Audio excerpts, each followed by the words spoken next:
I know they hurt you.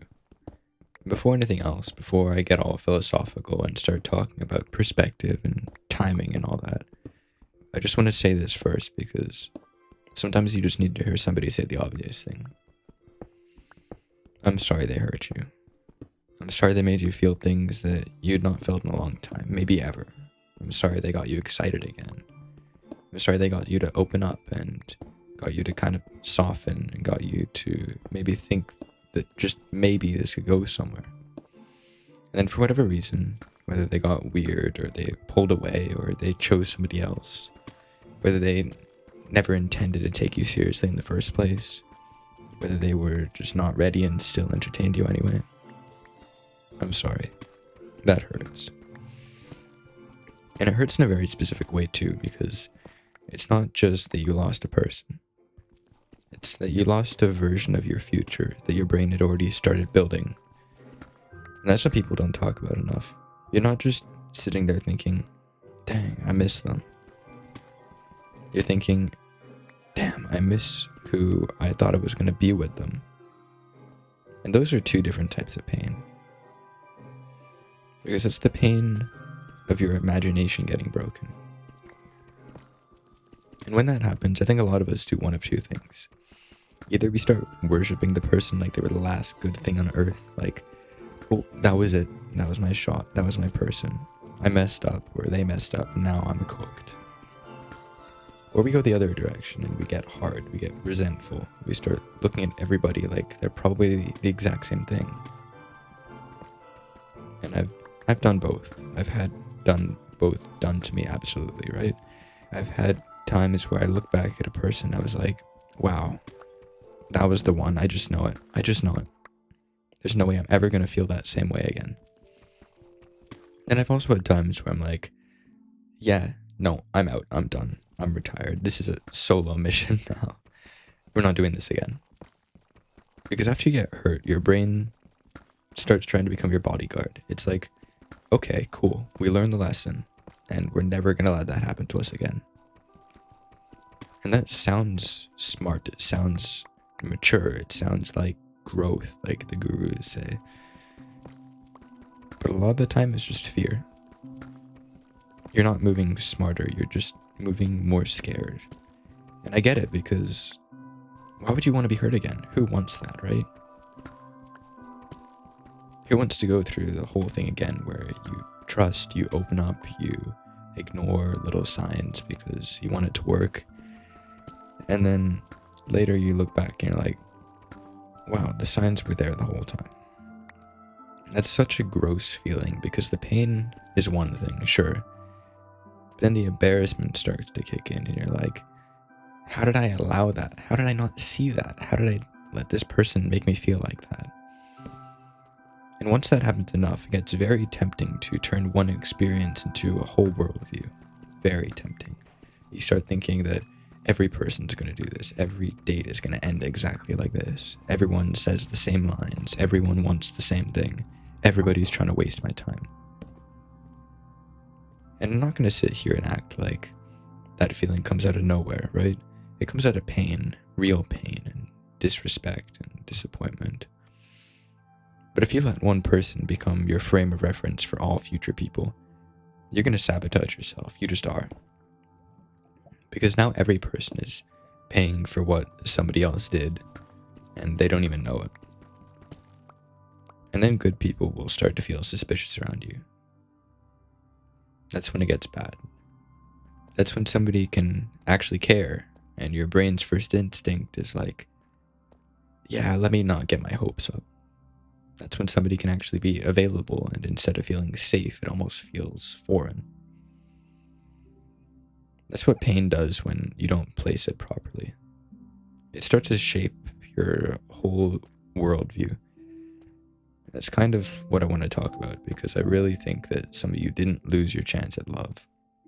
You lost one person, and those are two completely separate things. And I know it feels like the same thing when you're in it. It really does, because when the feelings are strong, when your brain starts making everything dramatic, it starts writing these huge conclusions.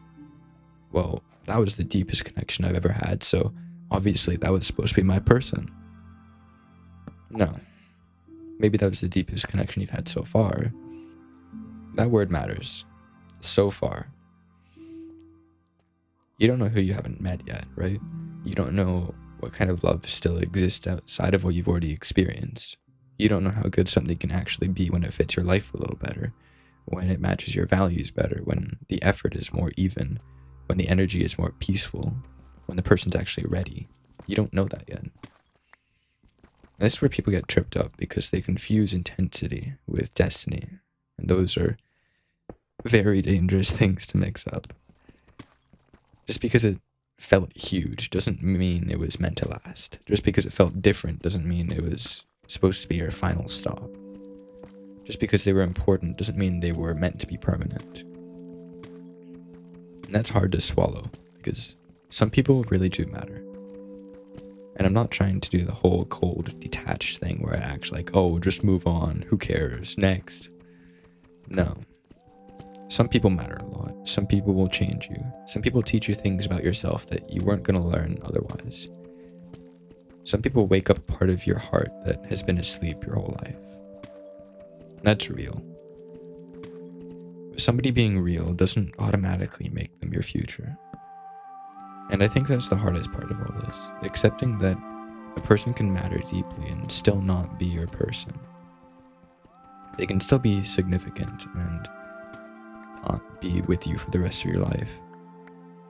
People struggle with that because it feels disrespectful to your feelings, right? Like, if it wasn't forever, then maybe it didn't matter enough. No, it mattered. It mattered because it changed you. It mattered because it taught you something. It mattered because it made you feel. It just didn't last. And those things, as hard as it might sound, can exist together. I also think a lot of us stay attached to people because we never actually got to see the relationship all the way through into regular life. Those half relationships, those almost things, those close but never quite things, they can mess with your head way more than a full relationship sometimes. Because a full relationship eventually gives you data. You see the habits, you see the flaws with them, you see the disconnects between you two, you see the normal days. But an almost thing leaves room for fantasy. And fantasy is powerful, right? Fantasy lets you build a perfect version of the other person in your head and then grieve that version like it was actually who they were. And that's why people get stuck. You're not always attached to who they were. Sometimes you're attached to who you thought they could be, or who you thought you were going to be with them. And I'm telling you right now, if you keep romanticizing the unfinished version of somebody, you're going to stay heartbroken a lot longer than you need to. You have to let people be who they actually are. Not the movie in your mind, but what they actually were. Did they show up? Did they choose you? Did they make you feel safe? Did they make your life more peaceful or more unstable? Did you have to keep convincing yourself that it was fine? Did they even give you a chance in the first place? Be real. Because I've been there too. I've had people in my corner telling me like, bro, are you sure about this? And in my head, I'm like, oh, they don't get it. They don't understand. It's different. And then later, I'm like, wow, they did get it. They definitely got it. They got it better than me. And that doesn't mean every outside opinion is right. Sometimes people project their own stuff onto you too. But come on, sometimes the signs are right there. Sometimes you knew. You just wanted it to work. That doesn't make you stupid. It makes you a human being. When you want something to work, you become very creative. You become almost a lawyer for the other person. You defend stuff that you never would defend for anybody else. You start building arguments on their behalf. Oh, they're just stressed. They're just confused. They're just bad at communicating. They're just scared. Okay, maybe. But at some point, whether the reason is valid or not, the result is still the result. If somebody consistently can't meet you where you are, they can't choose you the way you need, they can't be honest, they can't be steady, they can't stop putting you in weird emotional states, then what exactly are you fighting for? I think that's the question, because if the whole thing feels like convincing, chasing, interpreting, waiting, hoping, then maybe you're trying to force meaning onto somebody who was never meant to be in your future. And that sucks to hear, but it also gives you your freedom back, because now the ending stops meaning I lost my person. Now the ending can mean I met someone important who was not right for my life. And that's a way healthier sentence to think. That sentence lets you grieve without worshipping the other person. It lets you honor the connection without making it your entire story. That's what you need after getting hurt. You don't need bitterness. You don't need false hope either, right? You need the truth in a shape that you can actually carry. They weren't the one, and someone is. Not because the universe owes you a romantic movie. Not because I'm trying to sell you optimism. Because there's too many people in this world for you to honestly believe that that one person was your final and only match. Come on. Your life's not that narrow. Your story isn't that small. And the right person for you, the real one, isn't going to require all that suffering just to be chosen. I think we romanticize suffering way too much in love. People think if it hurts enough, if it feels deep enough, if it's complicated enough, then it must be meaningful, right? No. Sometimes it is just complicated. Sometimes it is just painful. Sometimes it is just two people who want different things or moved differently or brought out the wrong sides in each other. That happens. The right person for you is going to fit your whole life in a way that doesn't keep you tearing apart.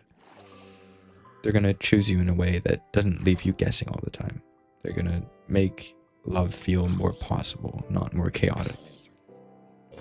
And yes, relationships take work. There will be hard moments, right? Yeah, people are flawed. I get that, right?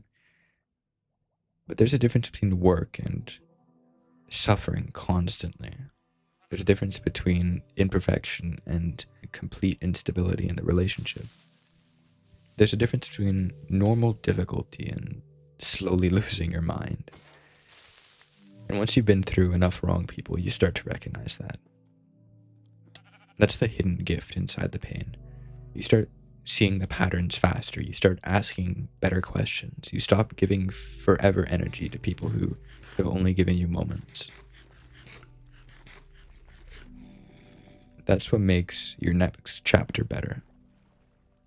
So if you're in that place right now, whether you're tempted to give up, tempted to write everybody off, tempted to think, yeah, no, that was my person and now it's over for me, I just want to offer you a different way to hold on to the story. They mattered. They hurt you. They taught you something. And still they weren't the one for you. That's okay. That doesn't ruin love. That doesn't ruin your future. That doesn't mean that you miss your chance. It means that your story is still moving. And honestly, thank God for that. Because imagine if every person you felt deeply for was automatically your forever person. That'd be terrifying. Some of us would be cooked. So no. You're allowed to let them matter without letting them define your future. You're allowed to miss them without making them a mythical being. You're allowed to feel sad without deciding that it's the end of your love story. And one day, if you stay open and if you stay honest and you stop carrying old pain into every new relationship like it owns it, somebody's going to come into your life and it's going to feel different. It might not be louder, but because it fits, because you can breathe, because you're not constantly trying to interpret everything they do, because it feels like peace has finally entered the chat. That's the kind of thing that's worth waiting for. So if you're trying something new, like letting go without giving up on love, just know I believe in you. You got this. Have a good day.